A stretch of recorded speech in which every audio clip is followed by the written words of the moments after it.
안녕하세요. 건강 365 아나운서 최인경입니다.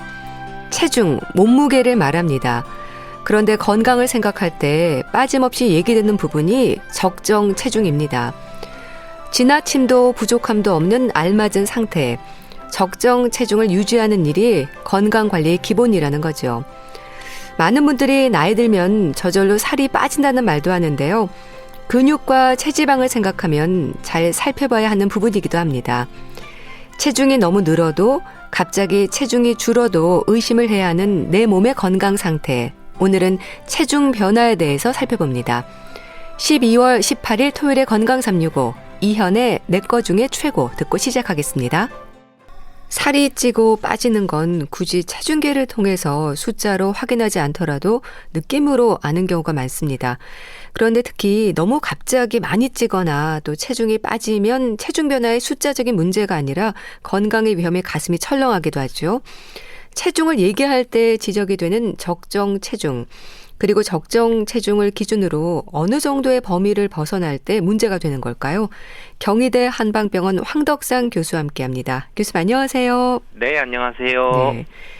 교수님, 체중 관리가 참 쉽지 않습니다. 살이 너무 쪄도 너무 많이 빠져도 문제일 수 있다는 거잖아요. 그렇죠. 사실은 이제 체중이라고 하는 게 우리가 항상 고민이고 어떻게 보면 뭐 평생 다이어트를 해야 된다라는 얘기가 있어서 빼는 것만 이제 걱정하는 경우도 있죠. 더구나 이제 요즘에 코로나 이후에 보면은 보통 이제 설문지를 보면 체중이 평균 3kg 이상 늘었다고 할 정도로 그런 체중이 문제가 되는 경우들이 있는데요. 하지만 우리가 너무 체중이 많이 빠지는 것도 꼭 한번 체크를 해봐야 되는 거라서 결국 이제 체중을 얘기할 때는 우리가 적당한 체중, 적정 체중을 유지하는 것이 굉장히 중요하다고 볼 수 있고 오늘 그것에 대해서 얘기하도록 하겠습니다. 네. 그런데 교수님, 이렇게 적정 체중을 유지한다는 건 나이와도 상관없이 평생의 기준이 되는 걸까요? 그러니까 젊었을 때와 비교를 하면 조금 다르게 이해를 해야 되지 않을까 싶기도 한데 어떨까요? 맞습니다. 기본적으로 이제 비만도라고 얘기를 하면 우리가 뭐 BMI 개선이라고 하면은 이 키와 체중으로 이제 계산을 하거든요. 그래서 체중을 키의 제곱으로 나누는 것을 BMI 점수, 뭐 비만도 점수로 얘기를 하는데 하지만 이러한 그런 BMI 지수, 그 체질량 지수나 이런 것만 보는 게 아니라 사실은 이제 허리 둘레나 엉덩이 둘레 또는 그 허리와 엉덩이 둘레의 그 비율 같은 것을 봐서 사실은 이런 것이 보면은 오히려 젊은 사람에게는 적용이 되지만 노인의 기준에게 있어서는 오히려 그 기준으로 적용했을 때 건강 상태를 반영하지 못한다고 하는 경우가 있는데요. 그것은 이제 뭐냐면 키랑 체중만 보는 게 아니라 바로 근력을 봐야 됩니다. 그래서 이제 노인 같은 경우는 근력이 점점 빠지고 근육량도 빠지고 또는 이제 근육의 기능도 또한 이제 감소를 해서 뭐 근육의 수행 능력들이 좀 줄어들면은 오히려 더 건강 상태가 나쁘다고 하는데요. 그래서 우리가 보통 50대 이상일 경우에는 오히려 저체중일 경우가 사망률의 3배 이상 된다고 하는 연구 결과도 있거든요.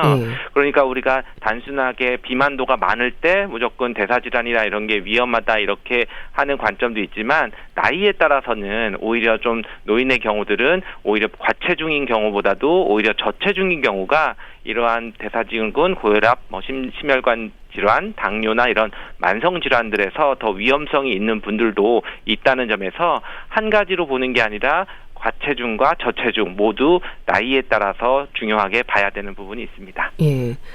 근데 사실 근육과 체지방에 대한 고민이 참 많아지는데요.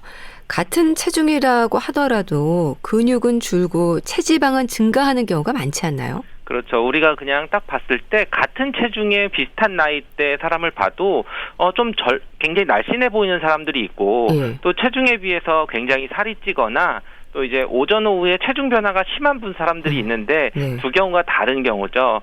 우리가 똑같은 그런 부피에 있는 무게를 재보면은 근육은 훨씬 무겁고 그리고 지방은 훨씬 가볍거든요. 그렇다는 얘기는 우리가 지방으로만 많이 있는 체지방이 많은 사람들은 근육이 적고 이럴 때는 오히려 훨씬 좀 몸이 살이 쪄 보이는 상태고 어떻게 보면 체중 변화도 있고 뭐 물만 먹어도 살이 찐다고 하는 그런 우리가 뭐 물살이라고 할 정도로 그렇게 볼 수도 있지만 근육들이 많고 지방이 적은 사람들은 똑같은 체중이라도 몸에 탄력도 있고 오히려 좀 더 수축돼 보이는 그런 단단해 보이는 그런 느낌들이 있어서 실제로 우리가 외형적으로 봤을 때도 근육이 많고 적으냐에 따라서 다를 수도 있고요. 또 특히 이제 그 60대 이후에 그런 노인들의 그런 경우 60대 이후에 그런 연령대 분들을 봐도 오히려 근감소증이 있는 경우들은 여러 가지 그런 건강적인 상태에서 문제가 더 심각하게 올 수도 있습니다. 특히 노인들을 보면 팔다리는 가늘고 또 배를 중심으로 몸은 좀 둥글둥글 살이 많아지는데요. 그러다 보면 생길 수 있는 건강상의 위험이 높아지지 않나요? 그렇죠. 우리가 이랬을 때 우리가 재지방 체중이라고 하는데 이제 골격근이 대부분 이제 있는 그런 무게들을 보게 됩니다. 우리가 체성분이나 이런 것을 분석을 해보면 이런 재지방, 골격근이 많냐 적냐 또는 지방이 많냐 적냐를 알 수 있는데요. 기본적으로 노인들의 같은 경우는 키와 체중만으로 보는 그런 BMI를 보는 게 아니라 결국 골격근에 이런 근육이 적고 지방이 많은 상태에 있을 때 오히려 심혈관계통 질환이나 뭐 호흡기 질환이나 뭐 이런 암에 관련되는 지방들의 그런 위험성이 높아질 수 있다 얘기를 하는데요. 그렇지만 이때 주의해야 되는 것은 그런 근육량의 많고 적음을 좀 고려를 해야 되는 거고 단순히 이제 키하고 체중으로만 봐서 볼 때에는 오히려 장수하는 노인들의 경우들은 오히려 약간의 과체중 우리가 BMI 지수로 봤을 때 한 25에서 27 정도로 되는 약간 과체중이 좀 더 생존율이 좀 좋고 건강하게 볼 수 있기 때문에 이런 것은 우리가 외형적으로 보는 것 특히 이제 배 쪽으로 많이 돼 있다고 해서 또는 체중이 많이 나간다고 해서 무조건 위험하기보다는 오히려 신체 활동이나 또는 이제 허리 둘레라든지 또는 체성 분석을 해서 근육량과 지방량의 비율이라든지 이런 부분을 좀 참고를 해서 건강의 기준을 삼는 것이 좋습니다. 그렇다면 교수님, 뭐 적정 체중, 과체중, 비만, 고도 비만까지 체중과 관련해서 이렇게 구분되는 부분들도 이해를 해야 하지 않을까 싶은데 어떨까요? 그렇죠. 이 부분은 사실 연령별로 또는 성별이나 또는 개인이 희망하는 체중과 우리가 이제 건강의 관점에서 하는 적정 체중의 차이가 좀 클 수가 있습니다. 아무래도 이제 젊은 층에 있는 그런 젊은 사람일수록 저체중을 호소를 하죠. 뭐 우리가 뭐 연예인 키 체중이라고 하는데 키는 뭐 170에 뭐 몸무게는 한 45kg 정도 되면 사실은 어떻게 보면 굉장히 BMI로 계산해 보면은 저체중인 경우가 있어서 실제로 이제 BMI가 18.5 우리가 BMI 계산이라고 하는 것은 자기 체중을 키의 제곱으로 나누는 거를 그 점수로 볼 수가 있는데요. 그 BMI가 18.5 미만이면 이제 저체중이라고 하고 그리고 18.5에서 23 정도 되는 거를 보통 정상이라고 하고 23 이상에서 25까지를 약간 과체중 그리고 25 이상은 비만 30 이상은 고도 비만이라고 얘기를 하는데 젊은 여성 같은 경우는 BMI가 18.5 미만인 경우에 오히려 뭐 생리불순이라든지 뭐 무월경, 월경통 또는 수족냉증 이런 것들과 좀 밀접하게 연관이 있고요. 그렇지만 이제 나이 들어서 문제가 되는 경우들은 30 이상이 되는 고도 비만이라고 하는 거. 우리가 고도 비만을 저는 이제 다른 표현으로 병적인 비만이라고도 얘기를 하는데 우리가 단순히 과체중인 상태에 있어서 비만과에 있는 모든 뭐 건강상의 문제를 연결시키는 것보다는 오히려 고도 비만인 경우가 좀 그런 거에 심각하게 문제가 있는 거고 과체중이나 이렇게 약간 비만인 상태들은 오히려 충분히 건강 관리를 하면은 훨씬 건강하게 될 수 있는 그런 것들로 해서 어느 BMI 정도에 따라서 몸 관리를 기준을 삼을 수 있습니다.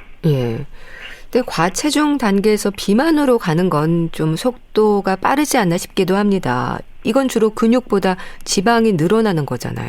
그렇죠. 아무래도 우리가 과체중 상태에서 비만으로 가는 게 BMI 지수에서 25 넘어가서 이제 30인데 어떻게 보면 이제 빠르게 속도를 느껴질 수도 있지만 실제로 이제 과체중인 사람들이 계속 운동을 많이 하면서 많이 먹는 그런 형태를 보이기 때문에 오히려 유지만 잘하면 오히려 건강할 수가 있는데요. 그렇지만 이게 마른 비만이 있던 사람들이 있습니다. 젊을 때 마른 비만이라고 하는 근육량이 적으면서 지방이 많고 오히려 이제 먹는 거를 좀 줄여서 체중을 잘 유지를 했던 사람들이 어떤 특정한 시기가 되면은 이제 뭐 먹는 거를 참지 못하거나 아니면 꼭 먹어야 되는 뭐 여성 같은 경우는 뭐 임신이라든지 출산 과정을 겪으면서 오히려 좀 더 많이 먹어야 되는 상태가 되면 갑자기 이제 급격하게 체중이 찌는 경우들이 있는데요. 이런 경우에 이제 가장 관련이 있는 것이 근육량, 바로 이제 마른 비만이라고 할 정도로 평소에 근육량은 적으면서 열량 섭취가 적어서 체중을 유지했던 사람들이 어느 순간 많이 먹게 되면서 갑자기 이제 폭발적으로 체중이 늘어나게 되는 경우들이 있습니다. 예.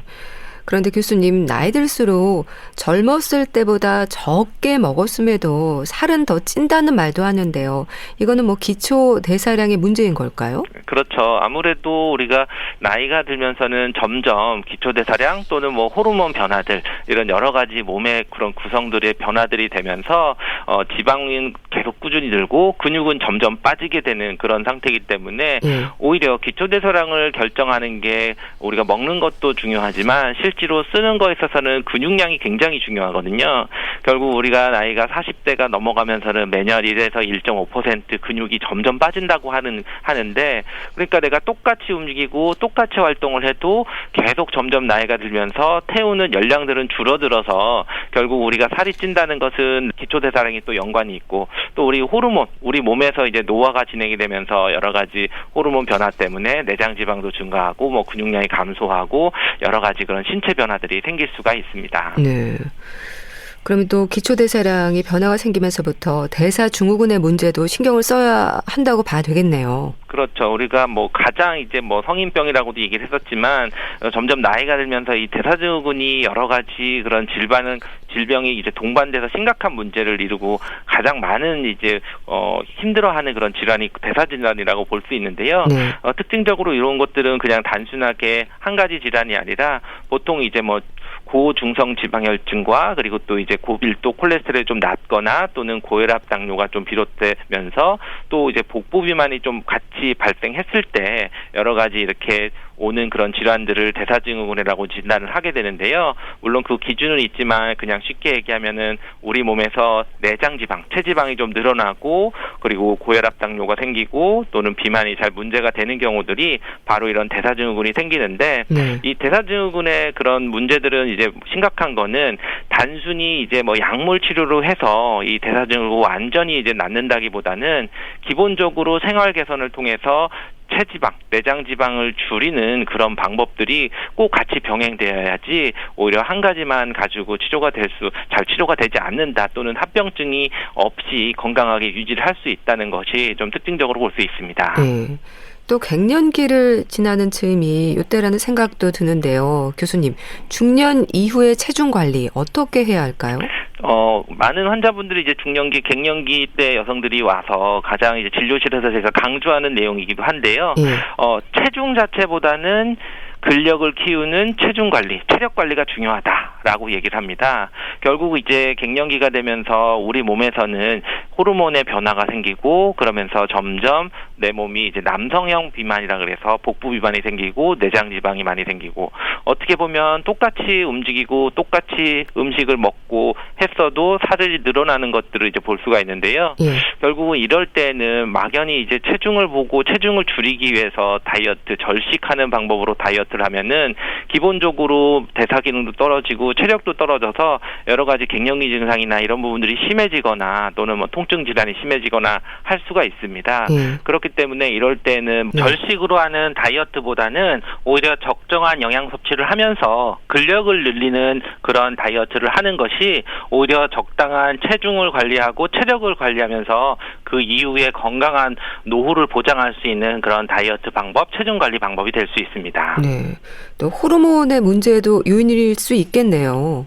그렇죠. 우리가 뭐 폐경이 되면 여성 호르몬이 이제 줄어들게 되는데 특히 이제 여성 호르몬이 줄어들었을 때 이제 특징적인 여성의 신체적인 그런 그 체형을 만드는 것이 분비가 줄어들기 때문에 오히려 폐경 이전에는 여성들이 체중이 늘어도 어떻게 보면 우리 엉덩이 쪽으로 살이 많이 찌는 그런 체형이었다고 하면은 폐경 이후부터는 복부 비만, 이 남성형 비만이라고 해서 복부 쪽으로 많이 이제 체중이 느는 그런 남성형 비만이 나타나는 것들이 있고요.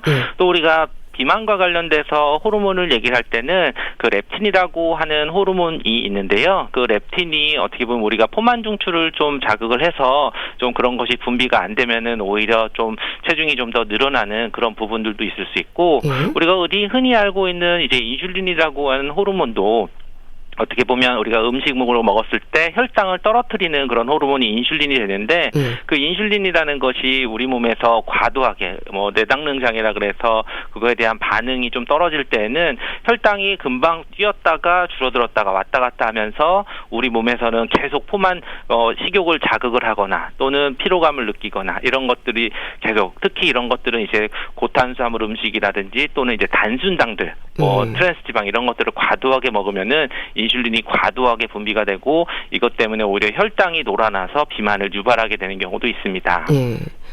사실 비만이 주는 위험은 다들 아실 겁니다. 근데 교수님, 특히 어떤 부분들이 지적이 될까요? 특히 이제 고도 비만인 같은 경우에는 오히려 고혈압, 우리가 거의 오장육부의 모든 병이 다 이제 올 수가 있다고 하는데요. 특히 이제 그럴 때는 이제 내장 비만, 오히려 복부 속안에 있는 그런 내주 장기 사이사이에 있는 그런 지방 때문에 지방간이 올 수도 있는 거고, 또는 고혈압이나 당뇨나 또는 관상동맥 질환 같이 이제 심장 질환이라든지, 또 이제 통풍 같은 거에서 통증이 계속 심하거나, 또는 수면 무호흡증이나 또는 폐색전증 또는 관절염이라든지 특히 각종 암, 특히 대장암이나 전립선 암과도 밀접하게 관련이 있다고 하는데요. 결국은 이제 고도 비만인 경우들은 우리가 오장육부에 다 문제가 생기고, 또 이제 건강이나 생명까지도 위협하는 그런 치명적인 건강 문제를 유발할 수 있습니다. 비만이 그렇고요. 그럼 별다른 이상이 없었는데 반대로 체중이 갑자기 빠지는 건 왜 그럴까요? 그렇죠. 우리가 일부러 다이어트를 하거나 식사량을 줄이지 않았거나 또는 활동량이 갑자기 늘지도 않았는데 체중이 줄었다고 하면은, 특히 이제 이럴 때는 한 1년 정도 기간 동안 평상시 체중보다 5% 이상 줄었다고 하면은 꼭 이제 검사를 받고 확인을 해봐야 되는데요. 이럴 때는 물론 이제 그런 악성 종양이나 암 종류들에 의해서 감소가 되는 경우도 한 19%에서 36% 정도 된다고 하고요. 또 한 60% 정도는 이제 그 다른 원인들, 소화기 장애라든지 또는 이제 정신적인 문제가 있어서 신경성 식욕부진이 있다든지, 갑상선 기능 항진증이라든지, 당뇨병 같은 그런 내분비 질환들이나 결핵이라든지 어떤 폐질환 같은 경우들이 있어도, 이런 것들을 어떤 만성 소모성 질환들이 있는 경우들은 체중이 좀 감소되는 경우들이 있습니다.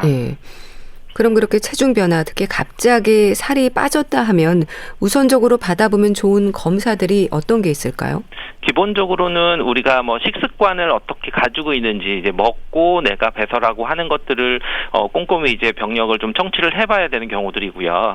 그리고 내가 이제 먹는 약들이 내가 먹는 그런 체중과 식욕부진과 관련이 있는지 없는지도 좀 봐야 되고, 특히 이제 60세 이상의 노인들 같은 경우들은 오히려 식욕이 줄고 체중이 감소하는 게 이제 치아 문제가 있다든지, 또는 이제 정신적인 문제라든지, 또는 치매 같은 것들의 문제들이 있는 경우든지 좀 확인을 해봐야 되고, 또는 이제 어떻게 보면 영양 불균형이 있는지 그런 식습관을 잘 체크를 해보는 것이 좀 필요할 수 있습니다. 그렇게 노인들 중에는 입맛을 잃으면서 또 체중 변화가 오기도 하는데요. 이럴 땐 그렇게 말씀하셨듯이 단순한 식욕부진의 문제가 아니라 건강상의 위험도 있을 텐데, 교수님, 한방에서는 어떻게 다루시나요? 네, 한의학에서는 기본적으로 비위 기능이 허약하다, 오장육부가 좀 세진해졌다, 이런 쪽으로 봐서 이럴 때 말로 이제 보약들, 어떻게 보면 이제 비위를 좀 보충해주는 약을 쓸 수도 있고, 또는 우리가 소화 기능을 좀 촉진시켜주는 게 양기가 떨어져서 했을 때는 이제 보양시켜주는 약을 쓰는 것들이고요. 결국은 이제 기운이 올라가고 소화력을 좀 개선시킬 수 있는 그런 한약 쪽을 써서 치료를 할 수가 있습니다. 그럼 항약이 처방이 되는 건 주로 어떤 약재들이 사용이 될까요? 우리가 가장 이제 식욕부진이나 체중이 빠진다고 할 때 쓸 수 있는 처방을 이제 육군자탕이라고 할 수 있는데요. 그게 육군자탕이라고 하는 게 이제 보기시켜주는 약의 대표적으로 창출이나 인삼이나 감초, 복령 이런 것이 들어가면서, 또는 이제 진피나 바나 같은 약재들이 들어가는 그런 육군자탕으로 인해서 또 기능성 소화장애라든지, 또는 어떤 그 섭식장애가 있다든지 식욕 식욕부진이라든지 이런 것들을 좀 개선시킬 수 있는 그런 약재들이 있고 또 우리가 보충익히탕이라 그래서 바로 비위의 기능들을 보충시켜주는 이럴 때 이제 황기나 인삼, 백출 이런 것들이 들어가서 소화기력을 올려주고 또는 체력들이나 기운들이 빠져있는 것들을 좀 보강시켜주는 그런 쪽의 약 처방으로 그런 식욕부진이나 또는 체중이 부족하게 빠지는 경우들을 보충시켜주는 처방으로 씁니다. 예. 몸을 보호하는 것과 흔히 말하는 살 빠지는 약은 약재부터가 좀 다른가요? 그렇죠. 아무래도 우리가 뭐 약재들 처방명도 다른데요. 몸을 보호해주는 것은 뭔가 보충시켜주는 약으로 볼 수도 있고 흔하게 살 빼주는 약에 대표적으로 갈 때 이제 마왕이라고 하는 약을 쓰는데요. 그 마왕이라는 약재는 어떻게 보면 우리 몸에서 커피와 같이 대사를 올려주고 땀도 빼주고 심장도 두근두근 해주게 하는 그런 교감신경을 좀 항진시켜주는 쪽으로 가는 거거든요. 교감신경이 항진된다는 것은 사람이 좀 긴장하고 예민해질 수 있는 그런 상태가 되기 때문에 우리가 몸을 보호할 때는 오히려 사람이 좀 차분해지고 안정적으로 되고 뭔가 이제 보충해주는 개념이라면은 살이 빠질 때는 마왕처럼 우리 몸에서 땀도 억지로 나게 하고 심장도 두근거리게 하고 또 운동했을 때 훨씬 에너지 대사를 좀 원활하게 해주는 그런 쪽의 효능들이 좀 다른 약재로 쓰여지고 있습니다. 네. 또 체중이 늘거나 줄거나 했을 때 진행이 되는 침 치료도 침을 놓는 부위가 좀 다릅니까? 아무래도 체중이 계속 줄거나 할 때는 비위를 좀 보충을 해주거나 비위 기능들을 올려주는 쪽으로 해서 뭐 합곡이나 족삼리 같은 부위에 침을 놓는다고 하면은 우리가 비만 같은 경우에 비만침은 이제 국소적으로 지방층에 이제 침을 놓는 전침 치료를 하거나 또는 이제 귀 쪽에서 특별한 이제 내분비나 어떤 이점들을 좀 자극을 해서 귀에 있는 미주신경들을 자극해서 식욕을 억제시켜주는 그런 효과가 있는 침을 쓴다든지 좀 이것은 부위도 다르고 침 처방도 좀 다르다고 볼 수 있습니다. 네. 한편으로 생각하면 살이 찌는 것보다 체중이 갑자기 줄어드는 것에 더 신경을 써야 하지 않을까 싶기도 한데요. 교수님, 체중에 대한 생각이랄까요? 어떤 조언을 주시겠어요? 네, 적정 체중은 단순히 이제 숫자가 아니라 사실 우리 몸 내부 오장육부의 건강 상태를 알려주는 지표가 됩니다. 그렇기 때문에 내가 체중이 말랐다 쪘다보다는 지금 내가 생활하고 근력을 유지할 수 있는 체중보단 체력이 더 중요하다. 그리고 이 체력은 올바른 생활 습관이 쌓여지고 규칙적으로 먹고 규칙적으로 운동하는 그런 것들을 통해서 충분히 이룰 수 있다는 것을 좀 강조하고 싶습니다. 네, 알겠습니다. 자, 오늘은 적정 체중과 체중 관리에 대해서 말씀드렸는데요. 경희대 한방병원 황덕상 교수와 함께했습니다. 감사합니다. 감사합니다. KBS 라디오 건강 365 함께하고 계신데요. REF의 상심 듣고 다시 오겠습니다.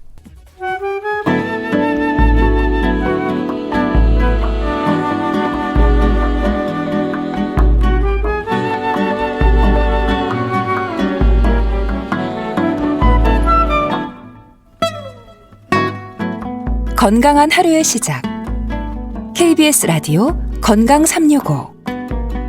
최윤경 아나운서의 진행입니다. KBS 라디오 건강 365 함께하고 계십니다.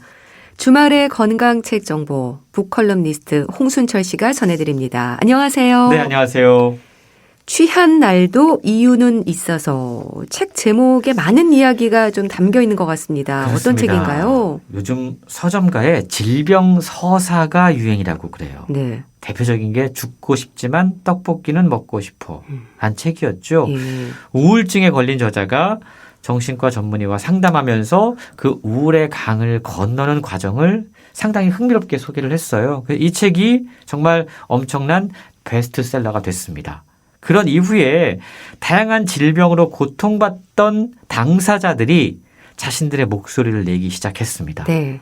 정신병의 나라에서 왔습니다. 라는 책, 미쳐있고 괴상하고 오만하고 똑똑한 여자들이라고 하는 책, 그동안 여러 가지 이유로 정신적인 또는 육체적인 고통을 받고 있는 사람들이 자신의 목소리를 유독 거세게 표현하고 있는데요. 네. 오늘 소개해드리는 취한 날도 이유는 있어서 이 책 역시 그러한 질병 서사라고 할 수 있어요.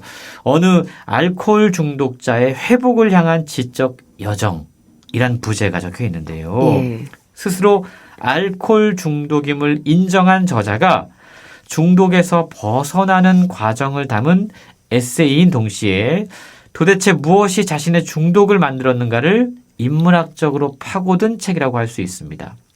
저자는 약물 치료를 시작하고 술을 멀리하기 위해서 생활 습관을 완전히 뜯어 고치는 등 정말 안간 힘을 쓰면서 평생 자신과 함께 왔던 술에 대한 사랑과 매혹을 어떻게 떨쳐낼 수 있었는지 흥미롭게 그려내고 있는데요. 네. 그리고 한편으로는 사회적으로, 생물학적으로, 환경적인 맥락으로 오랜 세월을 거쳐서 이어온 이 알코올 중독을 포함한 다양한 중독의 원인을 파악하려고 애쓰고 있습니다. 네.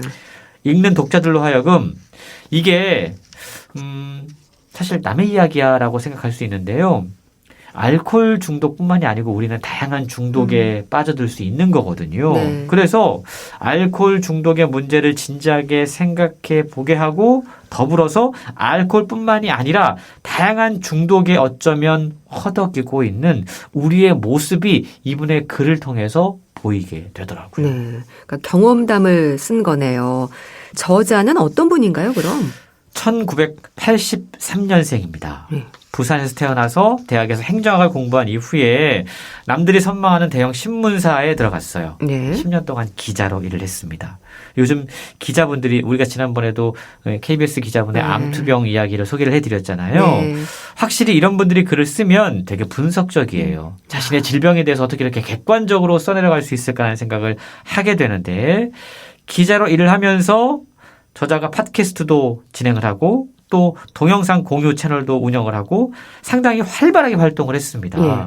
언뜻 보면 아니 이렇게 젊고 활발하게 활동하는 여성 기자가 어떻게 알코올 중독에 걸릴 수 있을지라는 생각을 하게 돼요. 그러니까요. 저자 역시도 자신이 일을 열심히 하면서 잠깐 즐기는 술이 자신의 발목을 잡을 것이라고는 생각하지 못했다라고 고백을 합니다. 그렇군요. 그런데 처음엔 즐겼어요. 그러다가 어느 순간 이제 술이 자기를 먹는 느낌이 들 때가 있잖아요. 그때가 2020년 봄이었다고 그럽니다. 그래서 자신의 발로 알코올 중독을 치료하기 위해서 병원을 찾았다고 그럽니다. 사실 언론계에 종사하는 분들은 술이 친구인 경우가 되게 많잖아요. 맞아요. 술 마시기로 유명한 업계이기 때문인데 그래서 저자에게도 폭음과 과음이 일상이었고 게다가 육아와 일의 고된 병행을 견디게 해주는 유일한 친구였다라고 이야기를 해요. 네. 밖에서 마실 때는 크게 문제를 못 느꼈는데 어느 순간 자신이 집에서 부엌에서 홀짝홀짝 혼자 술을 마시고 있는 모습을 지켜보게 됐다고 그럽니다. 그러면서 자기 위안을 했어요. 예. 그나마 이게 있으니까 나의 힘겨운 일상을 견디게 해주는 힘인 거야. 이게 나의 안정제야. 그리고 내 인생에 잠깐의 즐거움을 주는 활력이야 라고 생각을 했다고 그럽니다. 네. 사정이 생겨서 회사를 결국 그만두게 돼요. 그리고 무기력증에 빠지게 됩니다. 원래 술을 즐기던 분이 무기력증에 빠지면서 정말 알코올에 너무 극심하게 의존을 하게 되는 거죠. 음주 습관이 걷잡을 수 없이 심각해지고 일상을 잡아먹었다고 그래요. 그랬군요. 어느 날 아이를 등교시킨 이후에 아침 9시 반부터 와인 한 병을 혼자서 훌쩍 비워버린 이후에 네. 저자는 이건 병이구나 싶어서 정신과를 찾았다고 그럽니다. 예. 그래도 이렇게 스스로 병원을 찾은 건 희망적이지 않았나 싶네요. 그렇습니다. 사실 많은 중독을 갖고 있는 분들이 그걸 인정하지 않아서 문제거든요. 네. 근데 저자는 그걸 스스로 인정을 하고 병원을 간 거잖아요. 네. 직장인으로 살아가는 동안에는 술이 얼마나 큰 위안거리였는지에 대한 고백이 이어져요. 네. 극도로 지친 상태에서 마시는 몇 잔의 술이 고된 늪에 빠져있던 나를 쑥 끌어올려서 활기차게 바꿔준다. 네. 일에 치이고 찌들어 우울하고 지친 사람에서 더없이 유쾌하고 명랑한 사람으로 탈바꿈 한다. 일을 끝내고 친구와 마주 앉은 저녁 자리에서 퇴근하고 돌아와 앉은 식탁에서의 맥주 한 잔에 갖은 피로와 스트레스가 녹아 내려가던 그 느낌. 느낌. 이런 표현이 있거든요. 많은 분들이 공감하실 겁니다. 그래, 나도 그렇거든. 이런 생각을 하실 거예요. 근데 문제는 한국 사회가 이 알코올 중독이 가시화되지 않은 사회라는 게 문제라는 겁니다. 중독이라고 하는 게 문제시 되기에 우리는 술과 너무 친한 게 문제라는 거죠. 사실 조금씩 변화하고 있고 특히 이 팬데믹 상황에서 사실은 함께 모일 수 있는 자리가 적다 보니까 술을 중심으로 돌아가는 사교 문화, 회식 문화 이런 것들이 점차 좀 희미해지고 있거든요. 근데 대한민국 사회의 술에 대한 상당히 관대한 분위기가 술의 중독 증상을 갖고 있는 사람들에게도 사실은 스스로 자기가 그런 문제가 있다는 것을 인정하지 못하게 만드는 부분이 있다는 겁니다. 그렇군요. 상당히 우리가 주의 깊게 생각해 봐야 되는 통계가 하나 있는데요. 팬데믹 이후에 회식이나 술자리는 많이 사라졌어요. 그런데 주류, 알코올 구매율이 오히려 14% 증가했다고. 늘어났군요, 오히려. 이게 왜일까? 집에서 혼자 술 드시는 분들. 우리가 혼술이라는 이야기 하는데 이런 분들이 늘어나고 있다는 거죠. 사실 이게 더 위험한 부분인 거거든요. 같이 마시든 혼자 마시든 우리가 한국에서 술 좋아하는 분들은 그냥 애주가라는 좋은 호칭으로 불러드리고 있어요. 그러다 보니까 한국에서 평생 한 번이라도 알코올 사용 장애를 겪는 사람들의 비율이 12.2%. 이게 2016년 기준입니다. 지금보다 늘어났겠죠. 사실 모든 정신질환 가운데 가장 많은 비중을 차지하고 있다고 그럽니다. 알코올 중독이. 그런데 여전히 이 문제는 이 병은 우리가 입 밖에 꺼내기 되게 조심스러워하는 영역이라는 거죠. 너무 사적이고 내밀한 영역에 머물러 있다 보니까 사실은 이 문제가 훨씬 더 심각하지만 사람들이 공공연하게 이렇게 얘기하지 못하는 그런 문화들이 우리에게 이 문제를 더욱더 심각하게 만든다라고 지적하고 있는 겁니다. 참 그렇죠. 인정하기도 힘들고 그래서 중독이 무섭게 다가오는 것 같습니다. 그렇습니다. 저자 역시 알코올이라고 하는 투명한 막에 갇힌 채 누구와의 접촉도 거부하고 정말 깊이 더 술 속으로 빠져들어가던 그 추락의 감각이 아직도 생생하다라고 책을 통해 전하고 있어요. 중독이 정말로 무서운 게 사람을 바꾸거든요. 이게 알코올 중독에 걸린 분들은 술에 집착하는 그것만 문제가 아니에요. 술에 집착하는 거 말고도 성격, 활동 그리고 기능적인 측면에서 부정적인 변화가 뒤따른다고 그럽니다. 정작 중독에 빠지신 분들은요, 자신이 뭘 했다라는 걸 잘 인지하지 못해요. 중독도 인정하지 않습니다. 주변 사람들이 지적을 해도 이렇게 항변한다고 그래요. 나 원래 이래. 왜냐하면 중독이라고 하는 게 가랑비에 옷 젖듯 서서히 진행되기 때문에 성격상의 변화도 느리게 일어나서 사실은 이게 원래 본 모습이 아니었는데 그게 어느 정도 바뀐 모습으로 굳어진 거죠. 그리고 본인도 그거를 그냥 인정을 하는 겁니다. 그렇군요. 저자는 이러한 자신의 모습을 느꼈을 때 중독을 치유해야겠다라고 생각을 하고 병원을 찾았어요. 그리고 병원에서의 어떤 상담과 약물 처방과 함께 자기 자신에 대한 탐구를 하기 시작합니다. 저자가 선택한 방법은 대상에 대한 이해였어요. 뭐냐 하면 알코올에 대한 이해. 중독에 대한 분석을 하기 시작한 겁니다. 저자는 어디서부터 이 중독의 경로가 시작되었는지를 추적합니다. 책, 학술, 자료, 사회적 현상의 이면 속으로 들어가요. 기자이기 때문에 또 이런 본성들이 나왔을 수도 있을 것 같은데요. 중독을 둘러싼 사회문화적인 요소들을 날카롭게 파고듭니다. 그리고 병원에서 약을 주는데 이 약도 분석을 해요. 예를 들자면 자책을 없애주는 약 아빌리파이라는 약이 있다고 그래요. 또 갈망을 억제해주는 약 날트렉손이라는 약이 있다고 그래요. 이게 정신과 처방에서 상당히 자주 쓰이는 약들인데 이 약들이 어떠한 원리로 중독으로부터 사람을 좀 거리두게 하는지 분석합니다. 그리고 이 중독의 생물학적 기전이 무엇인지 탐구하는 데까지 이어지는데요. 대상을 이해해야지만 내가 그것으로부터 피할 수 있다, 빠져나올 수 있다는 생각을 했기 때문에 이러한 노력들을 했던 것 같더라고요. 예. 그러니까 자책을 없애주고 일단 갈망을 억제하는 약에 대한 기전이 이제 중요하다는 생각을 하고 이걸 분석을 한 거잖아요. 그렇습니다. 날트렉선이라고 하는 약이 있는데 사실 저도 책을 읽으면서 이제 처음 이 내용을 알게 됐거든요. 네. 이게 마약성 진통제 계열의 마약이라고 그래요. 원래는 헤로인 중독 치료용으로 날트렉선이 개발이 됐는데 문제는 우리가 술을 마시면 알코올은 이 오피오이드 수용체와 결합해서 도파민 회로에서 도파민 분비를 증가시킵니다. 그래서 자꾸만 기분이 좋아지는 거죠.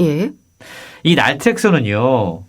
오피오이드 수용체의 기랑 효과. 이게 뭐냐 하면 두 개의 요인이 동시에 작용하면 서로 그 효과를 상쇄한다고 그럽니다.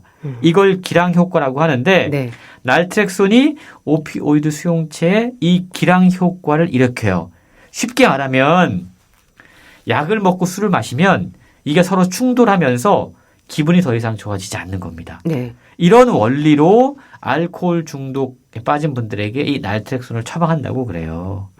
이 연구에 의하면 중독의 기질이 또 어느 정도 타고나는 부분이 있다고 그러더라고요. 아, 그렇군요. 그러니까 유전적으로 볼 때 도파민 수용체가 적거나 비활성화되거나 아니면 도파민으로 보상을 주는 보상회로의 기능이 저하될 만한 유전적인 요소를 타고나는 분들이 있다고 그럽니다. 사실 이런 분들은 평소 다른 사람들보다 항상 보면 좀 기분이 다운돼 있어요. 우울하다고 느낍니다. 그렇기 때문에 쉽게 자신에게 활력을 줄 수 있는 요소들을 끊임없이 찾게 돼요. 그게 뭘까요? 술이라는 거죠. 그러니까 술에 대한 갈망이 더 크고 그래서 알코올 중독에 빠지기 쉬운 유전적인 요소가 있는 분들이 있다는 건데요. 같은 맥주 한 잔을 마셔도 남들만큼 잘 유쾌해지지 않습니다. 그렇게 되면 더 많은 자극을 받기 위해서 남들보다 더 많이 마시게 돼요. 결국 중독성 물질에 빠지기 쉬운 체질이 분명히 있다는 점도 우리는 알아야 된다는 건데요. 저자는 이러한 분석들을 하면서 알코올 중독이 무엇으로부터 연유했는지 정말 총체적이고 다각적으로 사유해요. 그리고 흥미로운 점은 본인이 이걸 연구하고 글을 쓰면서 이 과정을 통해서 자신의 문제로 받아들일 수 있다는 점, 이걸 고백하고 있습니다. 그러니까 일종의 치유의 글쓰기를 한 거죠. 글을 쓰면서 알코올을 탐험하고 내 모습을 탐험하고 그걸 정리하면서 그것의 정체들을 파악하고 그것으로부터 빠져나올 방법들을 연구했다라는 겁니다. 그렇군요. 근데 여기서 또 이 저자가 여성이라는 점도 좀 주목할 필요가 있을 것 같아요. 그렇습니다. 책에 보면요. 여성과 남성이 술을 마시는 이유가 서로 다르다라는 연구 결과가 소개가 돼요. 실제로 대학생의 음주 정도에 따른 음주 동기와 음주 결과 기대라고 하는 보고서가 있는데 여기 보면 남녀 대학생들을 대상으로 음주의 동기를 조사를 해봤어요. 그러자 여기에서 조금 다른 결과가 나타났는데 남자들은 술을 마시는 이유가 내적인 요인이 있긴 해도 사회적인 요인의 비중이 컸다고 그럽니다. 그러니까 사회적인 이유 때문에 술을 마신다라고 답변을 했다는 거죠. 근데 여성들은 술을 마시는 이유를 묻자 사회적인 이유보다 내적인 요인, 기분의 우울, 스트레스 이런 거에 훨씬 더 커다란 영향을 받는다라고 답변을 했다는 겁니다. 그러니까 요약해 보자면 남성들은 일반적으로 친교 모임이나 이러한 사회적인 활동의 일환으로 술을 마시게 되지만 여성들은 우울이나 스트레스를 감소하기 위해서 술을 마시게 된다는 거죠.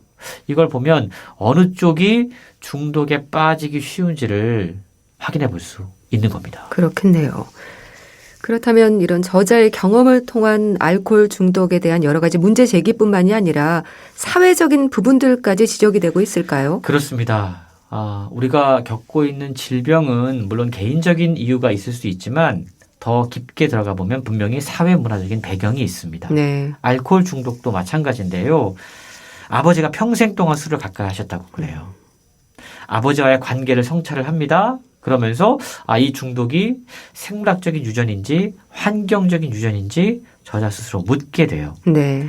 10대 시절 방황과 어려운 가정 환경에 대한 불안 이런 것들을 술로 해소했던 경험이 있었거든요. 이걸 통해서 저자는 빈곤과 알코올 중독의 상관관계를 또 함께 조명해 주고 있습니다. 네. 또 여성들이 처한 위치에서 겪는 어려움 이런 것들이 왜 여성 특유의 알코올 중독을 만들어내는가. 젊고 불안정한 여성 노동자이자 워킹맘이자 경력 단절 여성이었던 저자 자신의 경험을 통해서 알코올 문제를 사회 문화적인 배경으로 다각적으로 비춰보고 있는데요. 네. 저자는 이렇게 고백하고 있더라고요. 내게 음주는 가장 마초적인 행위이자 남성성을 획득할 수 있는 방법 가운데 하나로 보였다. 정말 치열한 언론계에서 세 보이기 위해서 술을 마시고 많이 마시고 이겨내려고 하는 그 모습. 이게 술 권하는 사회인 한국 사회의 근대화 과정, 직장 문화, 그리고 한국인들이 경험하는 고도의 스트레스 이런 것들이 의존과 중독을 낳는 중요한 배경이 되고 있다라고 지적하고 있는데요. 네. 저자는 대상에 대한 이해를 위한 노력과 그 과정이 어떠한 질병의 원인과 결과를 파악하고 통제할 수 있는 힘을 주었다라고 단언해서 이야기합니다. 내 심리적인 의존이 어디에서 비롯됐는지를 파악하면서 막연하게 두려운 존재였던 이 중독의 문제를 해결할 수 있는 실마리를 얻게 됐다라는 건데요. 네. 중독이라고 하는 거 결국 현실 도피이고 술에 취해서 도피하고 방치했던 자기 자신의 모습에서 이제는 벗어나서 술보다 자신의 삶을 더 사랑하겠다라는 고백이 상당히 뭉클하게 다가오더라고요. 네. 참 글을 쓰는 과정을 통해서 자신의 문제로 받아들일 수 있었다는 고백도 인상적이었는데요. 이제는 술보다 삶을 더 사랑하겠다는 말이 또 와닿네요. 기자 출신 박미소 작가의 취한 날도 이유는 있어서 소개해 주셨는데요. 북컬럼니스트 홍순철 씨와 함께했습니다. 감사합니다. 고맙습니다. 전상근의 사랑이란 멜로는 없어 보내드리면서 인사드릴게요. 건강365 아나운서 최인경이었습니다. 고맙습니다.